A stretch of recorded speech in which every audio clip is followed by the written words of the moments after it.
The Great Flood, as depicted in the book of Genesis in the Bible, is one of the most famous and unsettling myths in Judaism and Christianity. It tells how God, displeased with the wickedness of his creation, decided to wipe out most of life on earth and start again. The only humans spared his wrath were righteous Noah and his family, who survived the deluge inside a giant ark.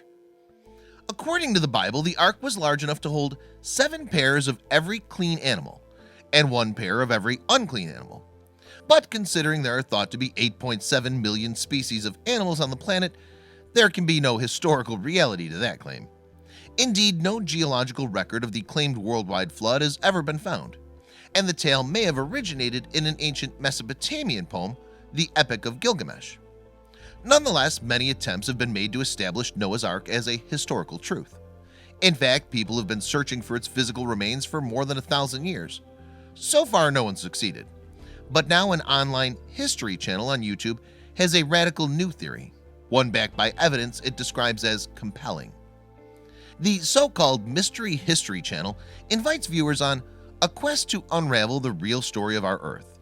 It's had more than 109 million views since it was established in November 2015, and its creators claim to be battling what they call academic fallacies.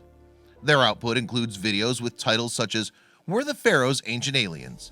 and "The Dwarfy Stain, Built by Ancient Dwarfs?" We'll continue to argue, and we feel with good reason that academia, along with many other suspicious individuals, are selling you a fallacy, not only to appear all-knowing, but also to conceal that which they do not understand, said the narrator of a video called Ruwad Wall, Pre-Flood Ruin Found. Ruwad is also known as Arwad. It's a tiny island in the Mediterranean Sea, just under 2 miles off the Syrian coast at Tartus. The 50-acre island is bare and uncultivatable, and devoid of fresh water resources. Nonetheless, it's been inhabited for thousands of years. In fact, Ruwad was known to the ancient civilizations of Greece, Egypt, Assyria, and Persia. On the edge of the island are the remains of a city wall composed of megaliths. According to historian Lawrence Conrad, an expert on the ancient Middle East, the wall was around 33 feet high, and, barring the harbor, it encircled the entire island. The defenses were largely destroyed during an Arab invasion in the 7th century, but surviving sections are daunting enough to leave modern observers wondering how it could have been built.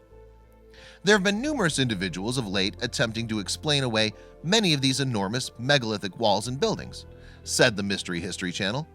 But just like the academics they parrot, they conveniently have no logical idea as to how this was done. Who built the Wall of Ruwad? Although the channel does not provide an explicit answer to that question, its speculation that Ruwad might be a pre-flood ruin generated numerous outlandish theories from its viewers. Built during the days of giants, before Noah, wrote Michael Sorrell in the comments. The Nephilim, whose name is variously translated as either fallen ones or simply giants, as referenced several times in the Bible, the book of Genesis describes them as the offspring of the sons of God and the daughters of humans. And according to the Old Testament, their reign preceded God's decision to flood the earth.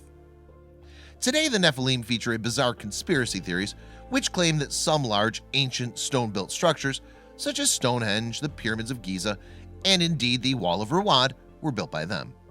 Some people even believe that the Smithsonian Institution has been concealing physical evidence of the Nephilim, including a giant skeleton, since 1924. But Mystery History provides neither hard evidence nor compelling arguments to support its suggestion that Ruwad might have been an antediluvian ruin. Instead, it exploits uncertainties in the historical record to cast doubt on all existing archaeological knowledge about the site. In fact, the earliest record of the island dates back to 1472 BCE, when it was conquered by Pharaoh Thutmose of Egypt. The event is described in hieroglyphics on the walls of the Temple of Amun-Ra in Karnak. By the following century, the island flourished as a Canaanite trade hub and port. It was renowned for its mercenaries and warriors. Ruwad, or Arvad as it was then known, then flourished as a center of Phoenician civilization in the 12th century BCE. Essentially, coast-dwelling Canaanites skilled in trade and sailing, the Phoenicians emerged as a regional force after the collapse of the Mycenaean and Hittite power centers. They were dubbed Phoenicians by the Greeks for their access to a prized purple dye called phoenix. Phoenician civilization was composed of numerous self-governing city-states united by confederations. Along with Tyre, Sidon, and Byblos, Arvad was one of their main power centers. It was ruled by the people, making it one of the earliest known republics in the Levant. Together with other Phoenician cities, it controlled Mediterranean trade routes as far as Morocco and Spain. The Phoenicians were skilled masons.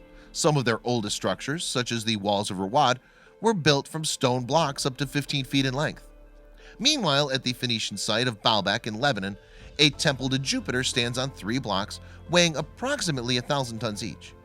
The temple was built approximately 2,000 years ago, but it's unclear exactly how or why. But like the walls of Rawad, Baalbek and its temple have been the subject of numerous outlandish theories.